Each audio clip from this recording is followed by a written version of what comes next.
Leader के ख़ास programme ख़ास मुलाकात में आप सबका खैर मकदम है। आज हम आपकी मुलाकात कराते हैं एक ऐसे शख्स की जिसने अपनी पूरी ज़िंदगी अदब अतफ़ाल यानी बाल साहित्य की खिदमत में गुजारी है। आप दिल्ली से तशरीफ़ लाए हैं। सिराज अज़ीम साहब द लीडर के इस प्रोग्राम में आपका खैर मकदम है। सबसे पहले हम जानना चाहते हैं कि आप एक ऐसे घराने से ताल्लुक़ रखते हैं जहाँ पर पढ़ने लिखने का माहौल रहा है। आपके वालिद साहब जामिया में प्रोफ़ेसर रहे हैं और आपका पूरा घर का अदबी माहौल रहा है, लेकिन वहाँ पर अदब आलिया की बात होती थी। ये बाल साहित्य में आपने किस तरह से आपकी रुचि पैदा हुई और क्यों कर इस तरफ आपका रुख हुआ? इरफान साहब, ये मुझसे आम तौर से सवाल किया जाता है कि आपके वालिद अदब आलिया के थे और आपकी जो है दिलचस्पी अदब अतफ़ाल में क्यों हुई। एक दिलचस्पी थी मेरी अदब अतफ़ाल में, और मैं बच्चों की कहानियाँ, और वजह उसकी शायद ये रही कि मुझे अपने बचपन से बहुत लगाव था और मैं अपना बचपन तलाश किया करता था। और मैं आपको बता दूं कि जब मैंने अपनी जो पहली कहानी लिखी तो वो असल में मेरी बचपन की याद ही थी। बस वो मैं उसमें उलझता गया, और या ये कहें कि मुझे उसमें मज़ा आता रहा। और आपने सुना होगा कि नॉस्टैल्जिया जो है किसी भी शख्स का, वो एक अजीब इम्पैक्ट रखता है अपनी उसकी ज़िंदगी में। तो मेरा बचपन जो है वो मेरे लिए, या ये कहें कि जो आजकल की जो ज़माने की जो भागदौड़ है, जो मेरा बचपन जो गुज़रा है वो एक बड़ा मुतमईन था, बहुत इत्मीनान वाला था। उसमें बहुत सी, जिसे कहना चाहिए कि एक जिस तरीके से एक तितली होती है वो बाग के अंदर घूमती फिरती है आज़ादाना तौर पर, वो सिलसिला था। तो मुझे आप ऐसे एक समझ लीजिए कि मैं अपने आप को तितली समझता था।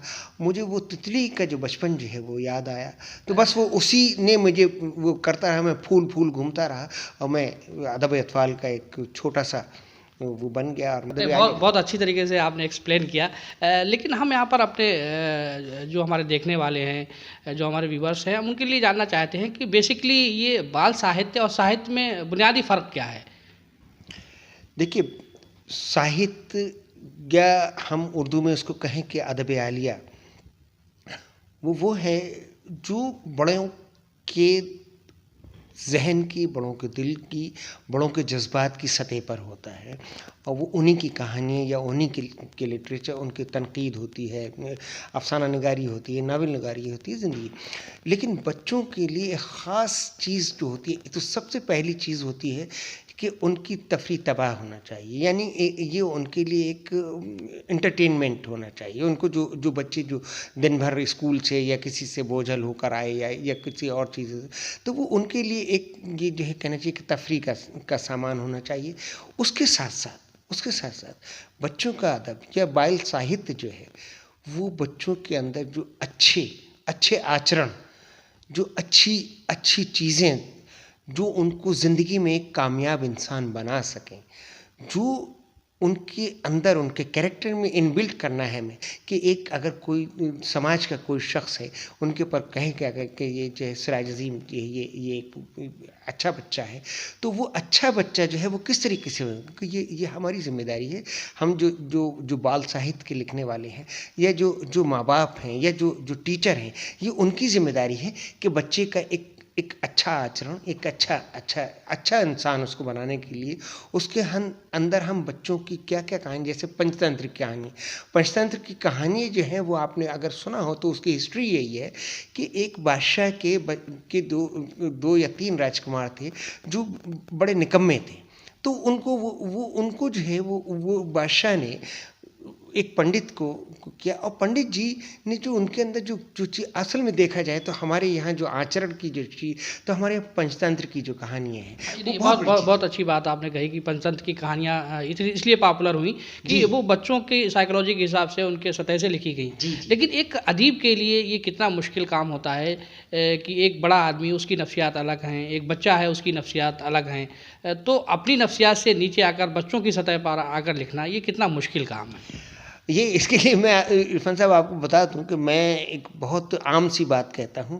हो सकता है कि उससे आपका इख्तलाफ हो, लेकिन मैं ये कहता हूं कि बच्चों का साहित्य लिखने के लिए, बच्चों का अदब लिखने के लिए आपको बच्चों की सतह पर उतरना पड़ेगा, आपको खुद बच्चा बनना पड़ेगा। और एक बात और कहता हूँ कि बच्चों का अदीब या बच्चों का साहित्यकार जो है, वो जब तक खुद बच्चा नहीं होगा तब तक वो बच्चों के लिए कुछ नहीं लिख पाएगा, उनकी तरह मासूम नहीं होगा, वो कुछ नहीं लिख पाएगा। ये मेरा मानना है, ये मेरा इसके पर उसूल है। नहीं, आपने बिल्कुल सही कहा, लेकिन मेरा मानना ये है कि अब बच्चों की जो आपकी उम्र है, आपका जो ज़माना था और अब बच्चे जिस ज़माने में परवान चढ़ रहे हैं, दोनों में एक नॉलेज का एक्सपोजर का एक बहुत बड़ा फ़र्क है। आपके ज़माने में नॉलेज का इतना एक्सपोजर नहीं था। आज टीवी का दौर है, इंटरनेट का दौर है और डिजिटल ज़माना है, तो बच्चों के पास नॉलेज का बहुत एक्सपोजर है। तो उन बच्चों को जिनके पास ये सारे ज़राए हैं, उनको सेटिस्फाई करना कितना मुश्किल काम है और कितना अहम काम है, और इसके लिए बाल साहित्यकारों को अपने अंदर क्या तब्दीली लाने की ज़रूरत है। ये इरफान साहब आपको बहुत ही, मैं कहूँगा कि बहुत ही ज़बरदस्त सवाल है, बहुत इंटेलिजेंट क्वेश्चन है। और इस सिलसिले में मैं आपको एक चीज़ बता दूं कि आज अगर आप ये कहें कि जो है वो चांद पर बुढ़िया बैठी हुई चरखा काट रही, तो आपसे बच्चा सीधा सवाल आपसे करेगा।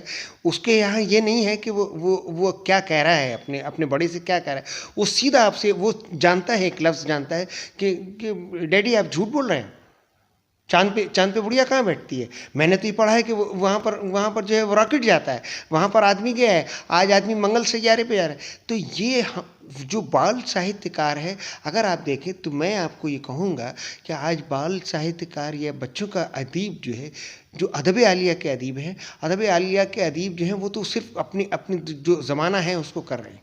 लेकिन बच्चे को, जो बाल साहित्यकार है, जो अदीब है, बच्चों का अदीब है, उसको अपने आप को लेटेस्ट टेक्नोलॉजी, लेटेस्ट जो ट्रेंड ऑफ लाइफ है, उसके हिसाब से अपने आप को अपडेट रखना पड़ेगा।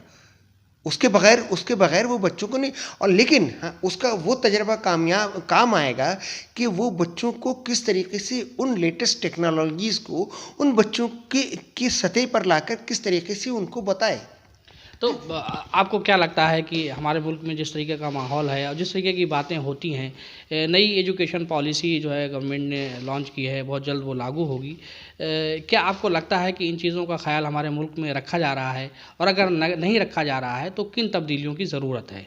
नहीं, ये तो आपने खुद ही कहा कि नई एजुकेशन पॉलिसी है। तो ये तो जो आज आप क्या समझते हैं, आप भारत को या हमारे हिंदुस्तान को आप क्या समझते हैं?